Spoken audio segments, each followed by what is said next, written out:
Hello, ladies and gentlemen. This is Ben with Eretabe Gardens in Georgia, Zone 8. Today, August 31st, is Fig Rama Day in Georgia. We are here to have a good time. They just finished the tour of the garden orchard of Mr. Hilton, the host. Now you can see vehicles parked on that side. So the event has started. I've tested some figs from Mr. Milton's fig trees. They taste good. So it's fun time. So let's go and have some fun.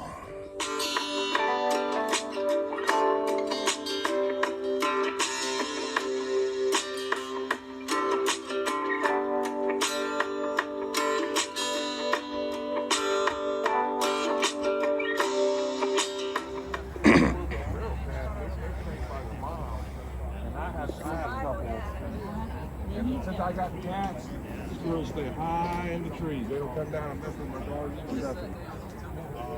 They don't go pulling in your garden.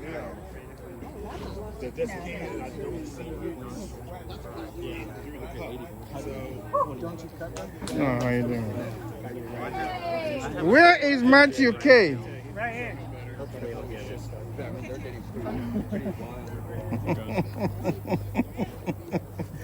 Matthew, how you doing? Good, how are you? Doing good. It's good to see you. Good to see Because you. when I came, I said, "Where is Matthew K?" They say he's somewhere up there. I brought you a tree. Oh, thank you. The Kadada. Yeah. Oh. Okay. Father, we thank you for this time to join together again another year. We thank you for everyone here. Thank you for traveling mercies ahead, and we also ask for the same traveling mercies when they leave. We thank you for the food that's been prepared, the many hands that worked on it. And we thank you. You ask that you bless it. In Jesus' name, amen. Amen.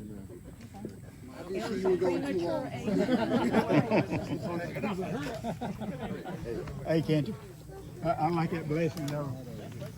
Did you ever see the movie? Yeah, we got those suckers. I've been fertilizing them, more than I have in the past. Boy, what a difference. Yeah, I know.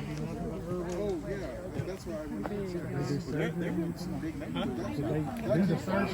Yeah, they remove my whole. Okay. Whole cold. But you pull My mother had it. The reason I was asking. My mother. Really? Well, Because others are like, no, pull them right away. Pull them right away. they're not serious.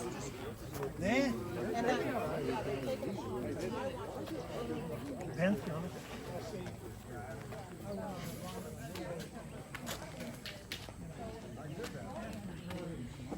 Table set up in the verse, that's the verse first.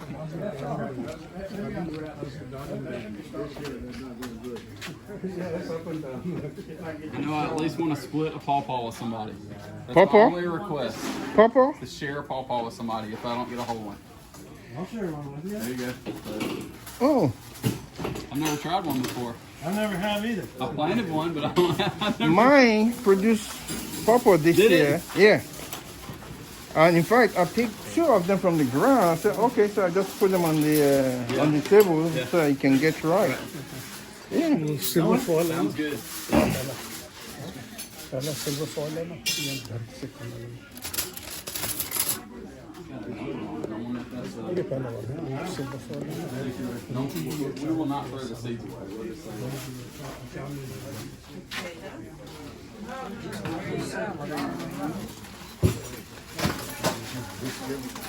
Cookies.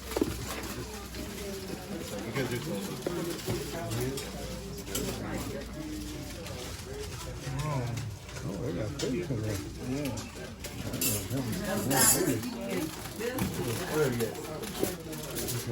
Rice and beans. Rice and And that's a purple. Okay.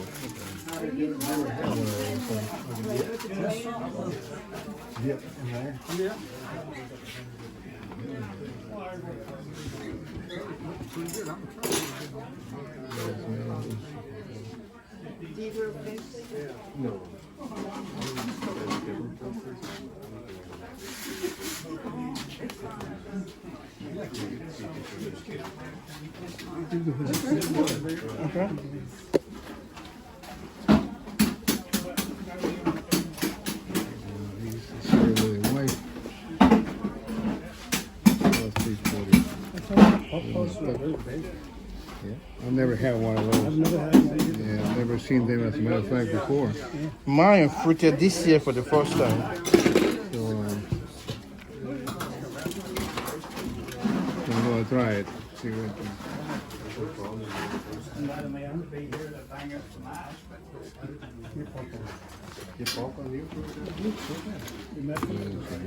But I've got some which are much bigger, I think. इसमें आम का flavour है, बनाना का flavour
Don't see paper towel, take a rag and cover it on your towel.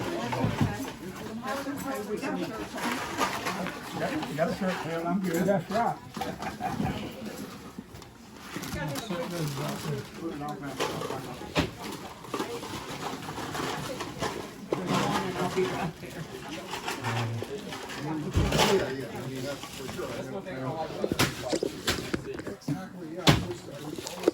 Here's some ice cold.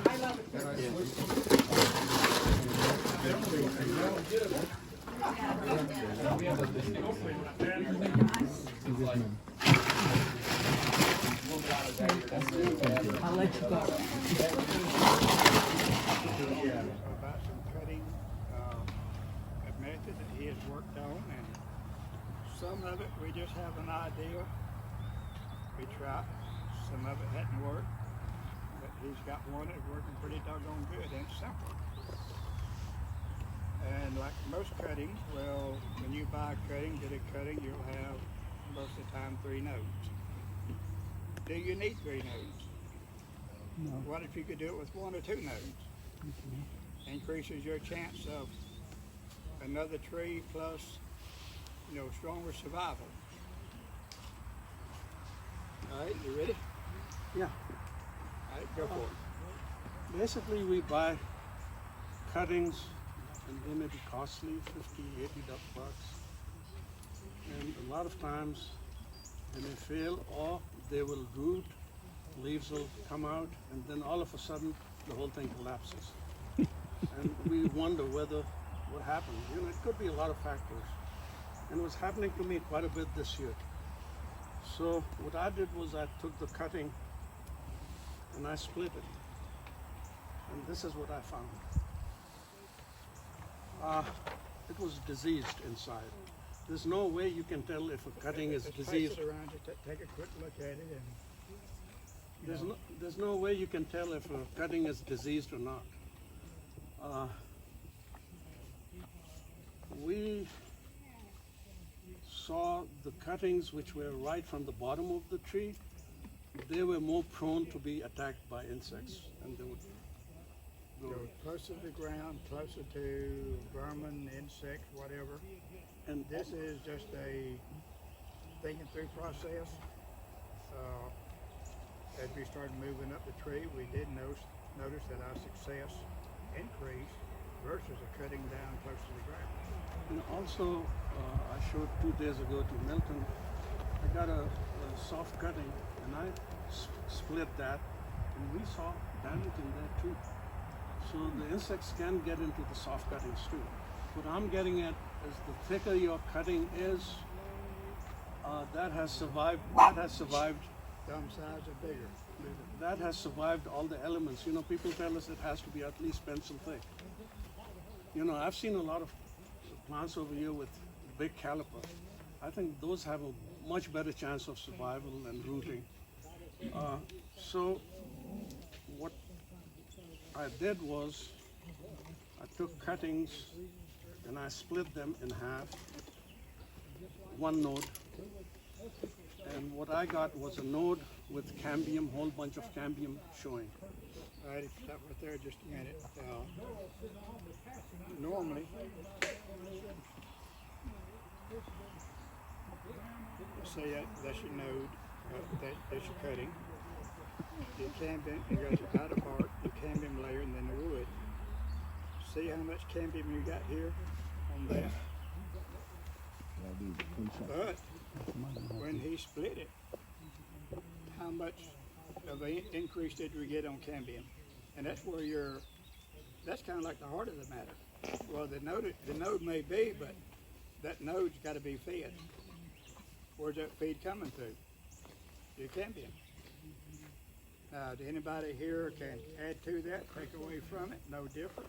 And if you do, please speak up, because this is a learning for all of us. And that's probably one of the things that we would like to promote is knowledge, our experience, what we found. Well, what have you found? Is that a question? Just simply be observant of what you're doing, what's going on. Okay? Yes. That on the cut, would that be from green cutting, or that just from Lignified. lignified, but one from the tree that has dormant, or can it be done lignified cuttings now? More success with fresh cutting. With fresh cutting? Yeah. Okay. It could be, lignified, yes, but is it now in the middle of the growing season? How about in the dormant season? Right. So far, we haven't seen that much difference. These were started in January, Right. so they were dormant. They were dormant They were cuttings. dormant, okay. So these are more examples of cuttings which failed, and when we cut into it, we saw all the insects. Matthew is more familiar with all these insects. I'm not. And we finally traced some holes in the cutting where the insects penetrated, I guess. And we found a lot more holes near the, let's say, a bottom cutting versus one, let's say, waist high. The first foot or so off the ground is where your most damage was. So I took 6 cuttings. This was white Madeira number 1. These were LSU San Gabriel knot. I don't know what it is. It looks more like a Celeste. Anyway, we took cuttings like this and placed quarter, half inch of soil on top and put it in a humidity box. And that humidity box was a plain old box, shoe box, like you know. you buy at Dollar Tree or Dollar General, whatever. So I started on some of them on February 2nd, and then on March 1st I had leaf. And then on March 28th I up-potted it onto these. So the response was pretty good. The one thing which I kept wondering about was the dense growth. And I was questioning, just from this one node which I've even split it, where is all the energy coming from? I still don't know. So these grew into what we have. So these were January, February, and now we're end of September. So the point is, I'm not saying to propagate this way, but for me, when I buy a very expensive cutting, I can sacrifice one note for this procedure. If the other 2 or 3 notes fail, at least I got something. That's my insurance. Some people have mentioned this may not fruit, or it may be a weak tree. I don't know, but even tissue culture, they look like this. They don't look any different. Matter of fact, don't look when you get a tissue culture. So these were a couple of months ago, March or February. So I didn't give any fertilizer, compost, and at the most some seaweed fertilizer. So that's something we've been working on. But I talked to a lot of people in California and all, and I said, have you ever looked inside a cutting? No one has looked, and there's no way we can tell what's inside a cutting. So I guess one has to be mindful, with cuttings. Well, now, when I do a cutting like that, or similar to it, yes, I have an abundance of what I have. It's not a big issue for me to take one and split it. I know now to get all of my cuttings will come from, let's say, waist higher up. I don't whack it off down to the ground anymore. When you do your rigging like that, what media do you use? Promix. Just in a shoebox. Kept it moist, not wet. No heat mat. No overhead lights. I was just curious about, say, maybe an energy source where it would take something, if it could get something out of that soil, Well, would it improve it? I don't know. I guess we could try it and see. We thought about it, but if you got pretty good success rate, from my way of thinking, if it ain't broke, it don't need too much fixing. Any breeding hormone, or did you soak it into something? I did soak in soy soap for about 2 minutes, 3 minutes. Full strength or diluted? Diluted. Very. So we have the soy soap, and we did give out last year also. There is a website where you can read a lot. It's an organic product. It's based on coconut, and it's based on carbon. It has worked on soil drains. It has worked on rooting. I don't do the foliar spray. Milton does it, and he's had very good success.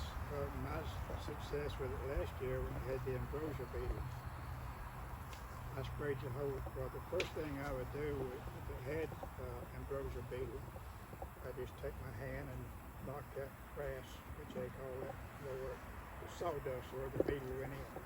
That sawdust has got to go somewhere. So it looked like a toothpick when you back off from it. I knock it off and spray it. And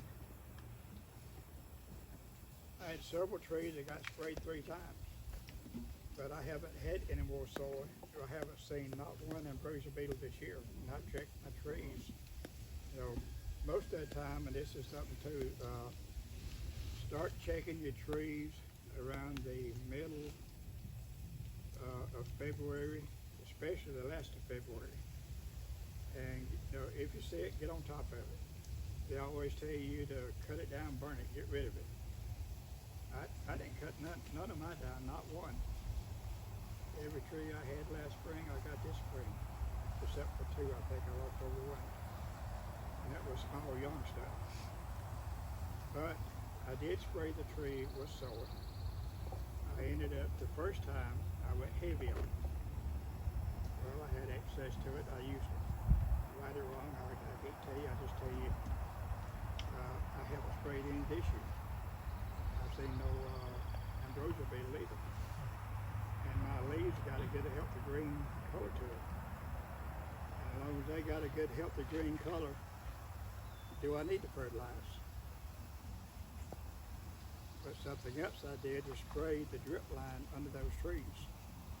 They call it soil drainage. And I've got nothing concrete to back it on. But if I were a betting man, I would bet you that it is affected by it somehow. Because you don't get that healthy green, even from here you look. And you could tell the ones that really got, the soil and the ones that didn't by the deep green versus moderate green. Any questions? Anyone add to it? What's the ratio of the soy soap to the water when you spray it? Well, I now use like 1 ounce per gallon, and I am finding that I can, after the initial 1 or 2, I find I could use less. And a lot of times you can cut it down to a 1/4 ounce per gallon, which is being thrifty with it, and nothing wrong with that. I don't have all the technical information on it. I don't know how much you should use or shouldn't use, but if you look at the foliage on a tree and it's got a good deep green color to it, to me, from my country boy knowledge, it says that tree's healthy. If it had a off yellow or a light green, I say, well, it probably needs a little more. Comments, questions?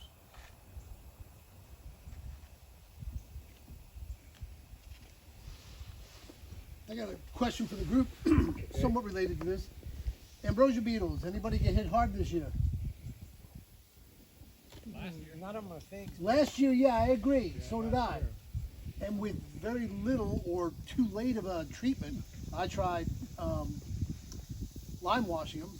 But when I got done lime washing, I looked back and when did I have the problem the previous year, date-wise? I was like, oh, I'm almost a month late. So I would have been, if I'd gotten hit, I would have already been hit. So the question is, all right, is it just something cyclical with the ambrosia beetles, or is it something we're doing? No one here got hit hard. Did anyone get any? Yeah. Not in my Lucky figs. you. Not my figs. My peach tree, apple trees, I lost 3 trees. To the ambrosia beetles. Out of how many? About 50. Okay. So pretty light compared to, I had 45 out of 48. But I did 2 years ago. But I did trap. Like I said, I trapped, and once I lost one tree, I started trapping them, and like I said, I caught thousands of them.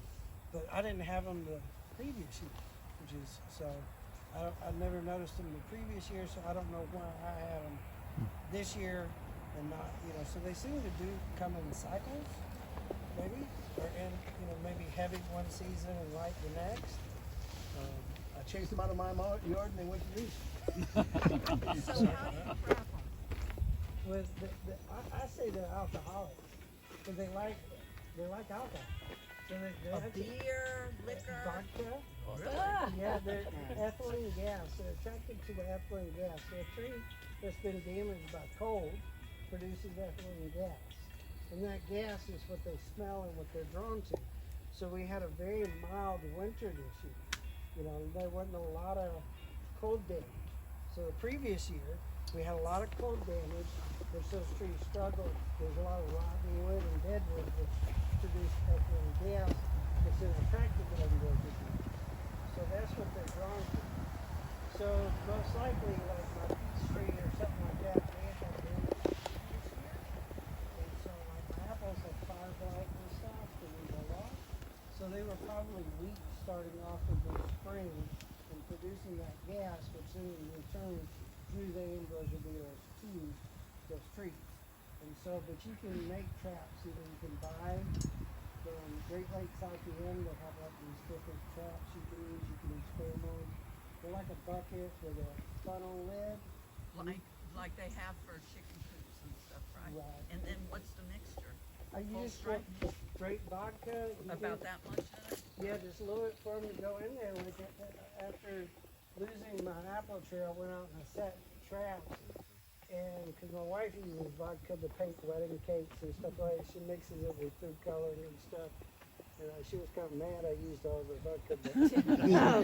But, Maybe she's not using it for just the wedding cakes. but yeah. A lot of before- weddings. Before I could even put the cap on the bottle, after I put, they were gathered around the rim of the bottle. And they would go in, I would take like a, water bottle and just either melt holes in it or drill holes. Do and they these go in there. ambrosias come from the soil? Do they embed in trees and then attack, or From they old stay dead dormant? wood, firewood, dead wood, they overwinter, in there, and then they come out in the spring and stuff. But they were, like I said, I caught hundreds of thousands of them in those traps. And so you do that in February? Or? Yeah, I would say in March. I would say at the start of March once it starts getting warm temperatures is when I would do that. But there's different ways you can set those traps, but you can use it to monitor, to make sure that you can start looking at your trees. But usually with figs, if there's not a whole lot of cold damage, you have such high sap flow that a lot of times they'll drown them out. Once that sap gets flowing, they'll actually evacuate. But then the issue is even once the ambrosia beetle is in the tree, it cultures the ambrosia fungus. And so the fungus will then turn around and kill the tree, even though the ambrosia beetle is left. Because that ambrosia beetle actually cultures the fungus within the tree, and its larva in the beetle feeds on the fungus. So after winter, if you have a branch, like what we have a branch could be like that, right? Mm-hmm. Yeah.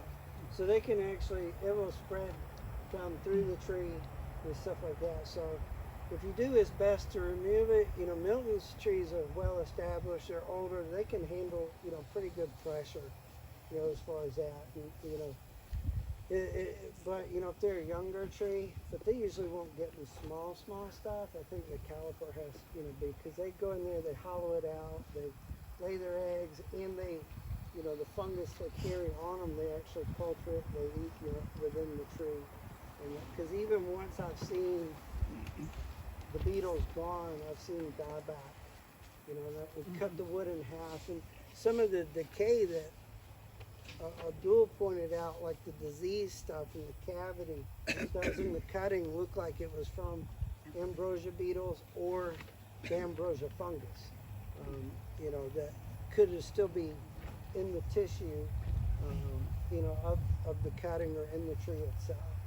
So, but they'll usually only get, in taking cuttings from a certain height, I think their damage height is between like maybe, right from the ground to a couple of feet. So they attack that. So taking cuttings higher up, you're less likely to get anything with ambrosia beetles in it or where they have, fed or spread the fungus. Thank you.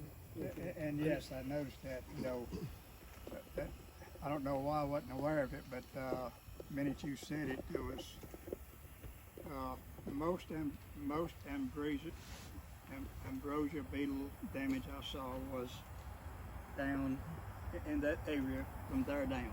Mm-hmm. I don't remember seeing anything that say waist high or higher. Yeah. Could be wrong, but just in thinking back, that's the observation that I made, that I saw.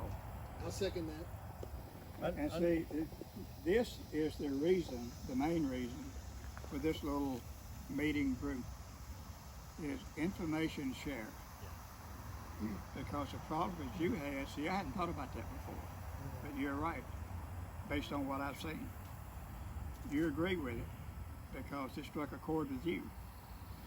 And a little side note, we were down in the fig orchard, and that last fig on the end, I couldn't think of the name of it, is Peter's Honey, in case you're wondering. Left to its own, it's a wonderful fig. But because we've had a dry year, I've gotten a good crop off of it with no splits. But if it rains, well, I guess if you'd pick them and throw them in some water, you could probably ferment it and make some probably some potent wine or something off of it if you worked at it. I noticed when I bought my house in 2015, there was a fig tree there. And never had any problems with it up until 2022. I propagated some figs, planted them out in the yard. The next year, ambrosia beetles hit that tree. It could be like any tree that's stressed, puts off that ethylene gas, which is then going to attract them. Yeah. So even if you have one tree that's stressed in that area, it's going to draw them there. So that's what I learned is that they usually do not go after a healthy tree. Yeah, there was when I when I moved there was green shoots, but there was a lot of dead stuff in there too. Milton, you said to start checking them in February. What are we looking for? Ambrosia beetle, I mean, Toothpicks. look like a wooden toothpick sticking up Coming like that out? straight out. okay. And they'll be doing that as early as February. Well, the earliest I've seen it in a mild year was February. So now, around the middle of February, quite often, a week or so before the middle, if I've got time or got it on my mind and nothing else better to do at the moment, I'll just take a cruise right through. Sometimes I get on the lawnmower, I get tired of walking, and like most people my age, I got an artificial knee and I got another that needs to be rebuilt, and life goes on. So you pick your battles when you can. Any more comments, questions, anything related to this? Earlier, Milton, you said you drench with soy wood. So the drench, you make a lot of it and dump it around the tree. Well, Tell me. it's a term that they use. I didn't do it. I just sprayed underneath the tree with what I sprayed the tree with. Okay. But I did spray the soil as well. Okay. Now, are they flying through the air to get to there? Are they flying to the ground, or do they light on the ground and crawl up? I don't know. But then again, when you look at the healthy green color of those leaves, and I have not used any type of fertilizer so far, not since early last spring. It's kind of hard to argue with a good healthy green leaf. Matt, how high are your traps? Well, you set them like about knee high, something like that. I think like the highest average I've seen is probably about chest height on my trees, my peach. Like I didn't even know there was go peach or apple. I was mostly looking for my fig trees. I was mostly looking at those. Well, they also do in box elders as well, because when you get a box elder with ambrosia beetle, the autoimmune system of the tree, it makes it red. So for wood turning, you get a really pretty good color of wood, but unfortunately that red will fade over time. So if you make it, you gotta sell it real quick and then run away. So it maintains the color and they don't know. Yeah, I know that. I mean, they did. I know they'll get in pawpaws too. I know some people have issues with pawpaws, and they have. But if you're not grafted, I think they usually, they'll sprout back up. But as far as one concerned about putting my pawpaws in the ground until they got rid, but I don't really know, what they'll actually attack other than my own experience. And there is a box elder nearby. I don't know, one of the traps was close to my firewood pile, which has a lot of maple, and I suspect maybe they overwinter there, where they actually, because that was one of in the woods or somewhere, because that was where I caught the most of them. So I said, Has anybody had ambrosia beetles in potted plants, or is it always in ground? My peach tree was in a pot. Okay. And I suspect that's why, maybe it was stress from being in a pot, and maybe that's why it was, but my apple trees weren't, but the peach tree was just, I suspect that's why it went after that peach tree and it didn't go after all the other ones. And maybe it wasn't healthy in that pot. It's 4 years, he does all the work. I see him every week. I know the effort he puts in. And he's he's doing a marvelous service to everyone, bringing us all together. Please give him a hand. And the food is good too. Very good. Yes. Thank you. And thank you. Present that to you on behalf of the group. Bring that one. Okay, good deal. Very good. Set it there for the moment. Don't nobody get stick a finger down. Just leave it alone. It's not on the raffle table. Well, someone asked just a quick